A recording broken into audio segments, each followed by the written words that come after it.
ఏమండి నేను ఎంటికలు కట్ చేపిద్దాం అనుకుంటున్నా, చేయించుకో. కానీ చాలా కష్టపడి పెంచినండి. అయితే చేయించుకోకు. ఇవాళ రేపు చిన్న ఎంటికలే స్టైల్ కదా అండి. అయితే కట్ చేయించుకో. కానీ మీకు పెద్ద జుట్టు అంటేనే ఇష్టం కదా. అయితే కట్ చేయించుకోకు. మా ఫ్రెండ్ అంటుంది నీ ఫేస్ మీద చిన్న ఎంటికలే బాగుంటాయి అని. అయితే కట్ చేయించుకో. చిన్న వెంట్రుకలకు జడ వేయడం రాదు కదా అండి. అయితే కట్ చేయించుకోకు. అనుకుంటున్నా ఒకసారి కట్ చేసి చూద్దామని. అయితే కట్ చేసుకో. కట్ చేపిస్తే ఎంటికలన్నీ ఖరాబ్ అయితే కావచ్చు. అయితే చేయించుకోకు. ఆలోచిస్తున్నా ఒకసారి కట్ చేపిద్దామని. అయితే కట్ చేయించుకో. కట్ చేయించుకున్న తర్వాత ఖరాబ్ అయితే మీదే బాధ్యత. అయితే చేయించుకోకు. కానీ చిన్న ఎంటికలు మెయింటైన్ చేయడం చాలా ఈజీ అండి. అయితే చేయించుకో. కానీ భయం అవుతుందండి కట్ చేపించిన తర్వాత ఖరాబ్ అయితే. అయితే చేయించుకోకు.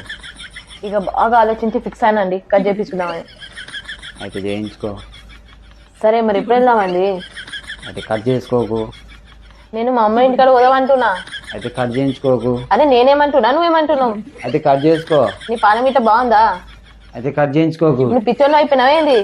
అయితే కట్ చేసుకో. అయితే కట్ చేసుకోకు.